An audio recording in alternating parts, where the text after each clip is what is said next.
Welcome to Money Talk with Tiff, a podcast where we discuss everything money from tips and tricks to current events. Follow me on my journey to become debt-free and meet other cool people along the way. I am your host, Tiffany Grant. Now let's talk money. Hey everyone, so welcome to another episode of Money Talk with Tiff. Today is another interview and I'm super excited because I have Calvin Williams Jr. on the line. And I met Calvin at the Everything Black event, which was a local event where Black entrepreneurs and, people that want to see Black people succeed all came together at the International Civil Rights Museum. And it was an awesome event here in Greensboro.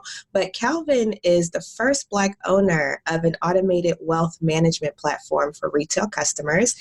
He is the CEO and founder of Freeman Capital.co, and he aims to empower millennials and the middle class with the tools they need to become wealthy. So, hey, Calvin, how are you? Hey, Tiffany, how are you doing today? I'm doing excellent. And, we talked a little bit before we got on. It's a beautiful day out today. We're going to try to make the best of it, right? Exactly. That's exactly the mentality that we have to have. Right, exactly. So I know a little bit about you, and I just want to catch the audience up. So before we got on, we talked about your background and, your family and things like that. So it's really cool that, your great-grandparents were the first ones out of slavery, which I assume that's where Freeman comes from in your business name. But as soon as they got out, they started buying real estate, and that kind of set your family up on this financial trajectory that you have now. So if you could just give my audience a little bit of that story and, as far as like how did they do it? Any, red tape they came across or how that happened? Yeah, so the company is named after my great-grandparents, George and Evelyn Freeman, because, what they were able to do is that my great-grandmother, Evelyn Freeman, she was, she married George, and, we're talking about like the 1950s at this time now, a bit older in, their life. But, they were able to start, buying, one or two. It wasn't like 100 of these rental properties, but it was still it was still the mentality of like, hey, I know that just saving is not going to be enough to get me where I want my family and my family legacy to be. And so I had to do something else. So, it's kind of like fix it or flip it before it was even a thing, because, they were able to buy, a couple homes in DC and then rent them out to people in the community. So they were providing a need for folks in the community, as well as, they didn't make a whole lot of wealth for themselves at that time, but what they did was plant a seed that, has been passed down, which, in my family, the Williams family there, we talk very freely about finances, my whole life, which, really gave me a opportunity to become very familiar with money, the good times and the bad times, and just how important it is to, take calculated risks to try and move your family and your legacy forward. And that whole thing is what, is embodied in our mission at Freeman Capital. That is so awesome. Like, I admire your great-grandparents for starting that and, making sure it just keeps going. I know because my mom does a lot of family history research. She's a historian. And in my family, I think it was second or third great-grandfather owned like almost all of Siler City. So like Chatham County. Wow. But he sold all of the property to the bank for like very low, because he didn't want I think he had like 8 children. Yeah. He didn't want them fighting over it. So he sold it to the bank before he died. So that way it wouldn't become, a way for the family to cause division. But me looking at it now, I'm like, darn, like I wish he would have kept it. Like, because I have seen, like, when I was working at a financial firm, that a lot of the generational wealth comes from owning land and property.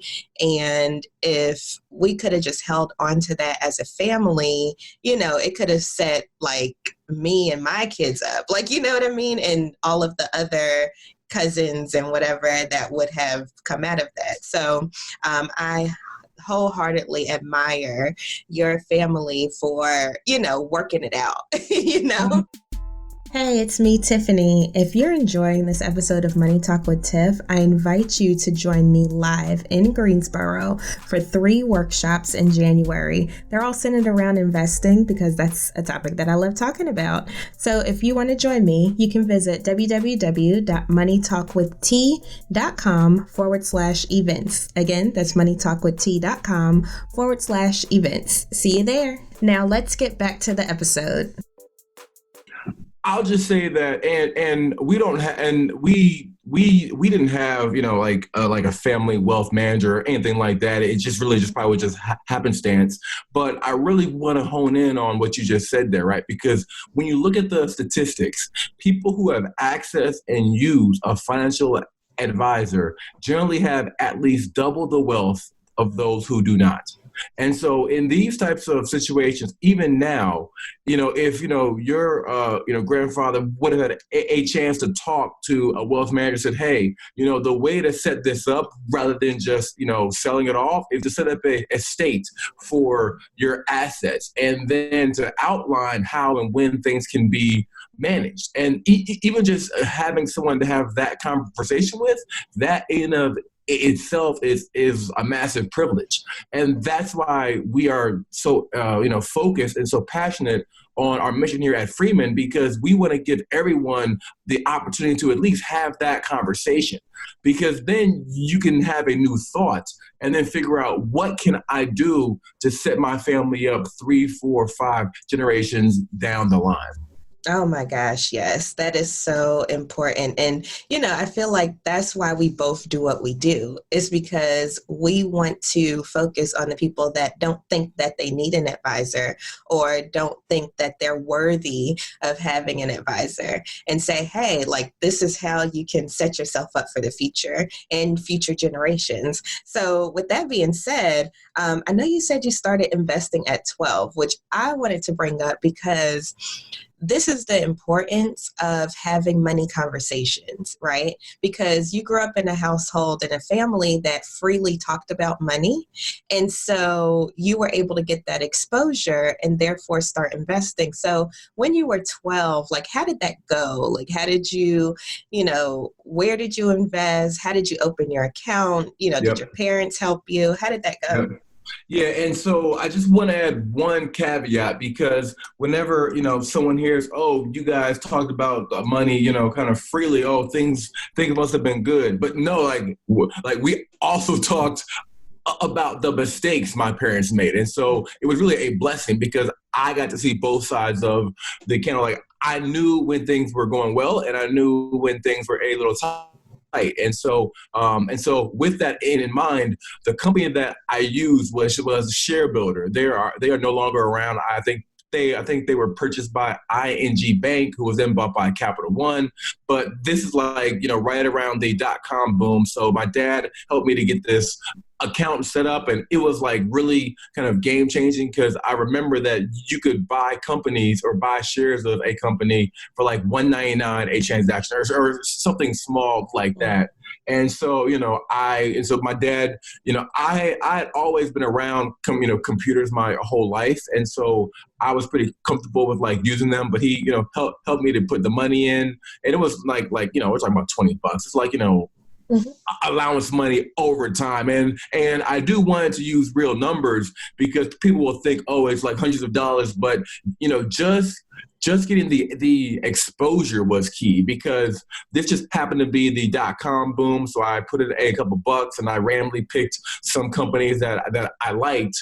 But at this time, everyone was making money because it was the .com. Like, you could, just throw a rock and make some money. And so that that experience of putting my money in, seeing my portfolio go up, and then it did go down later on, but still seeing it go up, it planted more seeds in me. Like, wow, like I could have made money without doing any work, not like, manual labor work, just through investing. And so that was like the beginning path that, I always was super interested in investing in personal finance. And I loved it. So it all really began with that small $20 or $30 account with a share builder. Awesome. Awesome. And I just want to hone in on what you said. Like, it's important to have conversations with kids about the good and the bad. So like, I have two boys myself, and I talk to them about money all the time. I'm like, look, whenever because their only job in my eyes right now is school. Exactly. So I reward them. So I pay them for doing a good job at school. So like, if you get an A or a B, you get a certain payout based on what it is. C's or less, you don't get anything. But with that, I tell them, look, you have to there's 3 different buckets you need to put it in: save, spend, and donate. And something has to go in each one. So I'm trying to instill in them that A, it's not all about them. Yep. And B, that you need to save some of this because that's how you're going to get the big ticket items. And I also started up investing for both of them. Currently it's in a 529, well, two 529s because, they're already adamant that they want to go to college. I'm like, okay, if that's the case, let's go ahead and make some money on this money over, the 0.75% that we would get in the savings account. So I did start that this year, but it's important. Like, I show them the statements. I make sure they understand, like, look, this is money that's put away for later. Like, you can't touch this. Like, my oldest son, he loves Fortnite.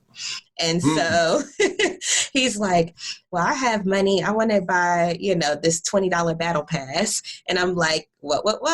Like, your money is in savings, what you have right now. So in order to get that, you need to do good in school. You need to knock out a few extra chores and get paid for that.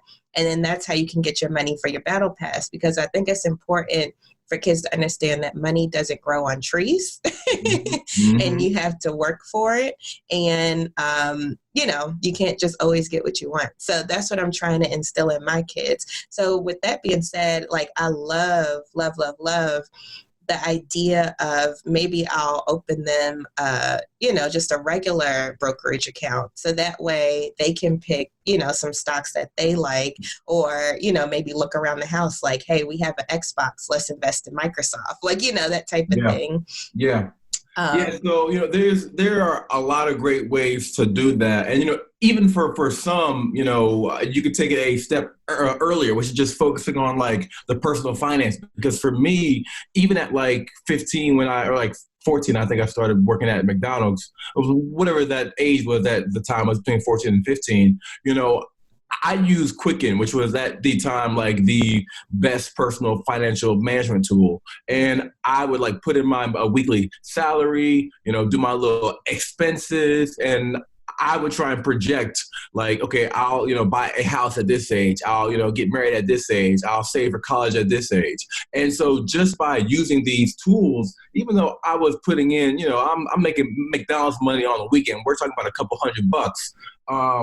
And, it just began to build the habits. And even like early on, I realized that, when I would not be more careful with tracking my money, then I would be more likely of taking my McDonald's check and going straight to the mall and spending it all in like whatever clothing store. And I did that several times over the summer. And then I just saw how the money that I was making or, had just, disappeared. And so, for us at Freeman, what we're trying to do hard is just to partner with people to give them that exposure, because exposure brings expansion, and to just let them know like, hey, this is what you have, and this is where you could be if we can make a couple of changes and work together so that at the end of the day, you and your family have more wealth. Oh, yeah, definitely. I always preach knowledge is power. Yep. Like, Yep. if you don't know things exist, there's no way you could possibly use it, you know?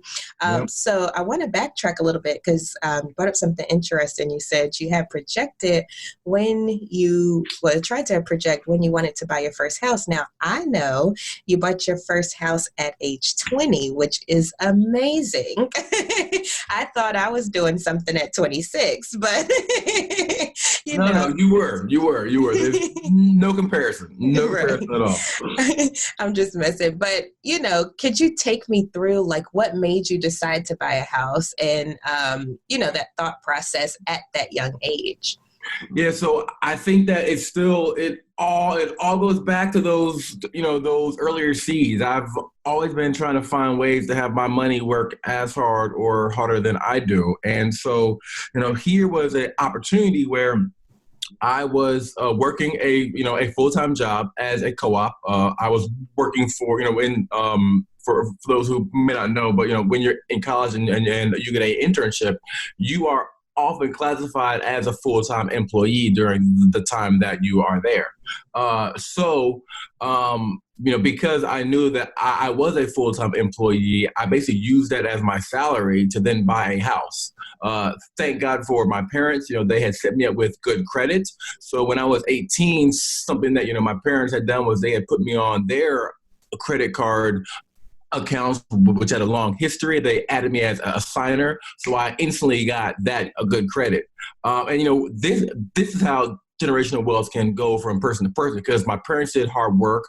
They maintained their credit, and then when they added me to their card, I had decades of good credit as well. And so you take that you take that a good credit plus the full time salary at my internship or co-op at this time, and then I qualified for a house. Now this was during the subprime mortgage time as well. So like the rules were super lax, and so I'm pretty sure that they've closed those holes and things. But it gave me a chance to leverage my that credit to leverage my job, and while I was still in college, buy this house. And then what I did was I rented out 2 of the 3 bedrooms to some college friends, and so they ended up paying the mortgage of my house during the rest of my college years. Wow, that is awesome. That is awesome. So, with that, when you started Freeman Capital, you kept your grandparents in mind. You know it's important to invest. If you can just give us, how the app works, just a brief overview. So that way, if my listeners are interested, they can go ahead and check it out. Of course. So what we're trying to do, or what we are doing, is that we are focused on trying to treat everyday people like they're millionaires. So millionaires have someone that focuses on their money, looks at their checking, their investments, their insurance, making sure that all of their needs are taken care of. And so basically what we've done is that we have provided that a service with a monthly subscription cost, which is basically the cost of Netflix and Hulu. And so within our service is 3 key pillars. The first is around financial planning. And so what we have is that we have an automated platform where you can connect your accounts, do automatic budgeting. We'll build you like debt payoff plans, college savings plans, all of that. But because we know that just having a tool is not enough, you also get, for no extra cost, a human certified financial planner to talk to and work with. They are trained in over 72 areas of finance, and they can help work through a lot of challenges or just questions to equip you to help you reach your goals. And then we have our investment management service where we can help folks figure out, if you aren't sure like what to do with your retirement, you can actually upload your retirement plan from your job and talk with your planner. We can manage your investments for you. And a big thing is around our education. So we have a education community where we have webinars, we have self-paced courses of course blogs and such. and it is all packaged for as low as $27 per month. And we are just uber focused on helping to close the wealth gap by making these tools, this education, and make it accessible for all. And that's really what we're trying to do here. Well, I am a super fan of your movement and I love it. I am all for it. If there's anything that Money Talk with Tiffany Grant can do to, make sure this goes far, please let me know, because this is so important to me. And I love the price point. It's perfect for those that don't think that they can afford getting financial advice. So with that being said, where can people find you? Are you on social? How can they reach out to you? Of course. And so you can reach out to us at www.freemancapital.co. That's not com, it's .co. And we are on most, if not all, of the socials: Facebook, Instagram, LinkedIn, Twitter, at Freeman Capital. And we're most active on Instagram and Facebook. Perfect. Thank you so much, Calvin. This was so good. You dropped so many gems. I appreciate you coming on. Thank you for having me. And I really appreciate this opportunity speaking with you and your audience. And I'm a major fan of your movement, and I look forward to supporting it as well. All right. Thank you so much, Calvin. Have a good one. Thank you. You too.